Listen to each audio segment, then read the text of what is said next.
And I think that DraftKings got these odds completely flipped. I don't understand these odds. I don't know how he's only on minus 160. I think that this is a free bet.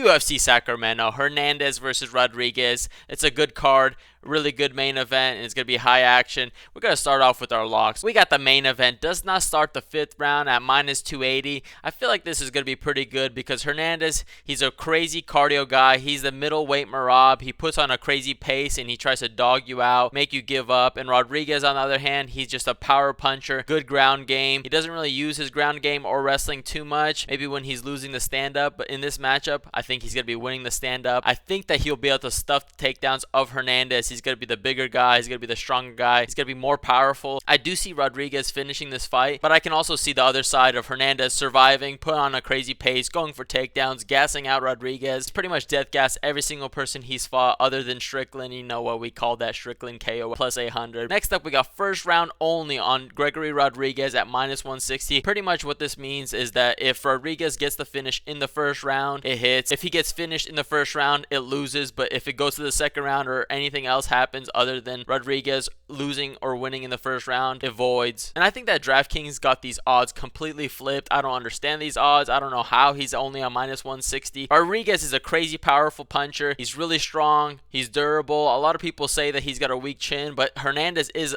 fluffy and he's pillow-handed. His biggest strength is his cardio, not his power, not his submissions. It's just his cardio and willingness to just gas you out. And Rodrigues is RoboCop for a reason. I think that this is a free bet. At minus 160, you can just solo play it, and that's exactly what we did, but we'll see that when we go to our bets. Next up, we got Rainier de Ritter, money line, minus 375. I honestly don't see how he loses this matchup. He's a grappler against another grappler. He's going to have the better jiu-jitsu. He's going to be bigger. He's going to be stronger. Some of his biggest weaknesses is cardio, which this is a 3-round fight. Next is probably his striking. It isn't too technical. It works sometimes, but he's not against a striker. He's against a grappler. He should be able to get the takedowns. He should be able to win on the feet. I think the only stat that he's lacking here is the power, and Delitze definitely has some power, but he just doesn't throw enough strikes. His output is pretty much nothing. I feel pretty good about Rainier de Ritter winning money line, minus 375. Lock that up. Next up, we got Larian Douglas, money line, minus 395. I think that Jamal Emmers, he's okay. He's got decent hands. He's got some wrestling, but Douglas, he has that power. And against these kind of lower level guys like Emmers, I think that Douglas will just be able to knock them out pretty easy. He's not going to have too much resistance. Against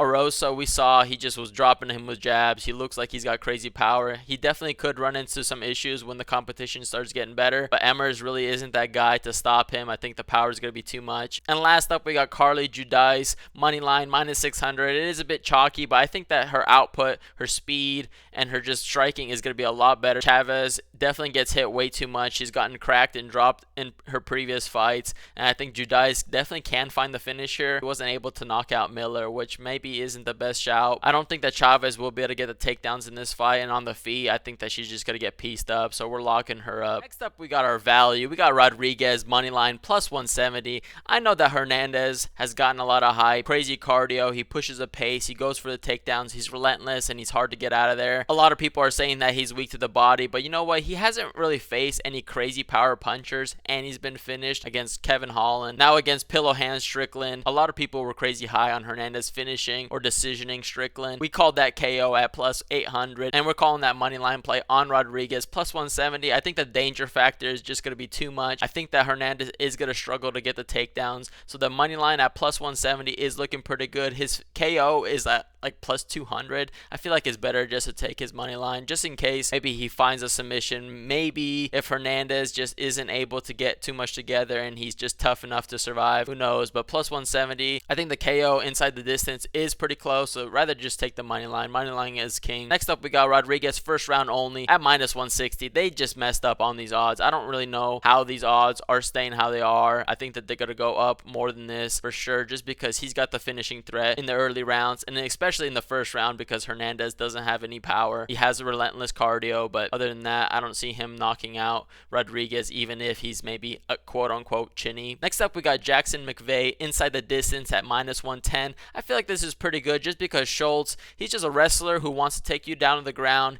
He wants to submit you, but on the feet, he just doesn't want to take any punishment. He kind of shies away, scurries away, bum rushes for a bad takedown, and I think that McVeigh can definitely find a submission or a KO. But one thing to say is that they did fight in the amateur scene. McVeigh did get subbed early in the first round. That fight was a while ago, so I think that they've definitely both evolved, but I think that Wes Schultz, he's just on the feet, he's just too sloppy. He's there to get hit, and I think that McVeigh will definitely put 2 and 2 together, find that finish. Next up, we got Anthony Wint under half a round, and I think that +150, he's really just got to either find the finish crazy early, or maybe this is just going to be a sloppy heavyweight fight. He's a crazy athlete. He's a former NFL. He's coming off the Contender Series. He just knocked out his opponent in less than a minute, and he's against pretty much another Contender Series guy who's on the regional scene, and I think that he's definitely just getting set up for the finish here. I mean, he's like a -1000, but I think that there could be some value plus money under half a round. I think that he will probably find the finish. I wouldn't say to load up or go crazy on this just because Wint is just so unproven. He is a crazy athlete. He looks like he's got crazy power. He looks fast,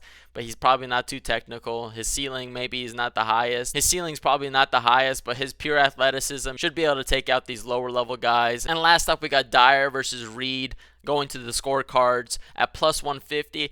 Honestly, a lot of people are saying that Dyer is going to finish Reed. Reed has been finished in all 5 of her losses, and Dyer looks pretty good, but I wouldn't say she's just like some crazy finisher that's for sure going to take you out. Reed isn't crazy bad. She has UFC wins. She's somewhat proven, and she definitely can crumble in this fight, but a women's fight at +150 to go to the decision, I feel like that's kind of crazy. Dyer is not some crazy power puncher. She might take this fight to the ground and submit her just because Reed has been finished against girls who aren't that good at jiu-jitsu, but you know what? Who's to say Dyer is all that? I feel like her odds are way blown out of proportion. I think that the finish is blown out of proportion because she's not like champ level. She's still green. Reed is proven to be in the UFC. She's gotten some wins.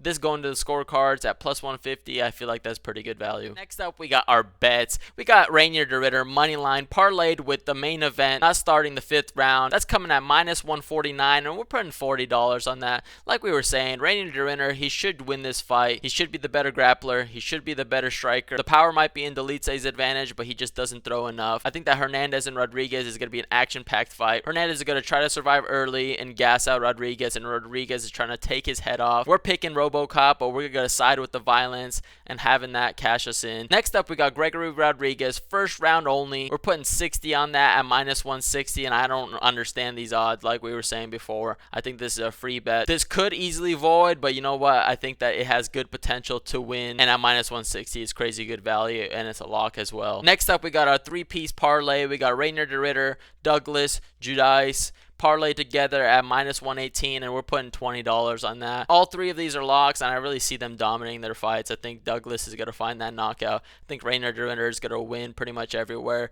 and Judice is going to be able to piece up Chavez, so lock that up at -118. Our next bets, we got Douglas moneyline parlayed with Judice moneyline, parlayed with McVeigh, Schultz, under 2.5. We're putting $20 on that, and that's at -123. I do think that McVeigh wins this fight by finish, but Schultz can definitely find the submission. He's already found the submission against McVeigh, but I think that fight is just going to be pretty action. I think that McVeigh is going to want to keep this fight standing. Schultz is going to want to take this fight to the ground. So wherever it ends up, I think that it will end fast. And we've already talked about Douglas and Judice. I feel like they're going to win their fights. Parlay that together, and we get a nice -123. Next up, we got Douglas inside the distance, and we got Barboza round 1. I feel like I'm taking Douglas inside the distance instead of his KO prop just because his KO prop was like -200, and just in case he finds a submission, it's not that much worse. And the same thing with Barboza. I think that Barboza is getting set up to KO this guy. This guy's a regional guy. He does look okay, but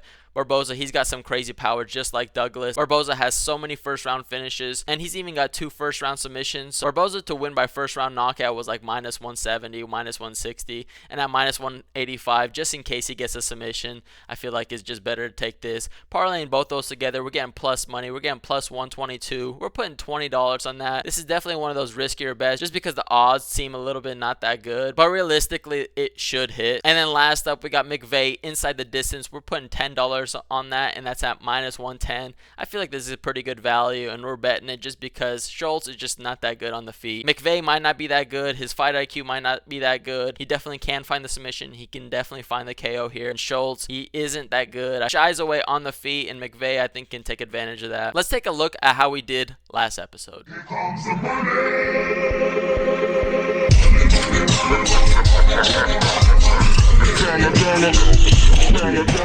Last week wasn't too hot. We had Makhachev money line parlayed with Orabal minus 7.5. He won the first 2 rounds and then got cracked and then submitted. We lost 40 on that. That was a tough one. And then on the next parlay, we had Dern with Orabal minus 7.5, and then we dropped another 40 on that. You know what? It was looking real good after the second round, and then he gets finished. I mean, that's how it is. He was like a minus 1100 favorite, loses. We try to get some good value on the minus 7.5. It looked like he was going to hit, but you know what? It happens. Minus $80 on this section. And then we had a parlay, Makhachev plus Dern, minus 106. We put 40 on that as well. Profited 37.65. And then on our next parlay, we parlayed all of our locks, $10 at plus 166. If Orabal minus 7.5 hit, we were going to be cashing in, but you know what? It is what it is. We ended up profiting 27.65 on this section. And on our last section, we had Dern minus 5.5, $10, ended up profiting $8.69, which was the total amount that we profited on this section. We had also had Dern KO only at $10, but that ended up voiding. Looking at our value plays, we went 5 out of 6 on them. We had Dern minus 5.5 as a value play with cash pretty easily. We had Turner at minus 115, which just was an easy knockout for him. He knocked him out in less than a minute. Then we had Johnson KO at minus 105. It looked pretty easy. He one-punched him. Followed up with some necessary shots and then elbowed the ref. Then we had Magny moneyline plus 124. Pretty good value. Pretty rough in that first round, but you know what? Brahimaj ended up gassing out, and Magny did what he always does. He takes out these prospects, takes out these young guns, and proves why he's the gatekeeper. Next up, we had Luque minus 105, 45. Everybody was picking Alvarez, and we were saying that Chidi Bang Bang, he's pretty good value, simply because Alvarez does not go for any takedowns. And you know what? I did see that fight going exactly like that. He was the better striker. Alvarez doesn't go for takedowns, so if this fight doesn't end up on the ground, means that Chidi should just win on the feet, and that's how it ended up. He had the better leg kicks. Alvarez was just stuck in the mud, not engaging too much. They were just going at a Muay Thai battle. Overall, on UFC 330, Makhachev versus Gary, we bet $140. We had 5 bets. We won 2 of them. Our remaining amount is $349.73. We ended up losing $43.66 on last episode, which was a negative 31.18% return of investment. Pretty rough. Orabal took us out, but we're looking to cash in on this next episode. Viewing our whole series, we've bet on 12 events. We've had 67 bets total. 38 of them we've won. We've bet 1,350. We're profiting 188.58 on the series, which is a return of investment of 14.3%. We took a rough loss on this last episode, but I think that we're going to be bouncing back pretty nicely. We're going to be cashing in on this episode of 100 to 1,000 Hernandez versus Rodrigues. If you agreed or disagreed with any of the locks, value, or bets, let me know in the comments down below. Give the video a like and subscribe for more, but don't forget to cash in.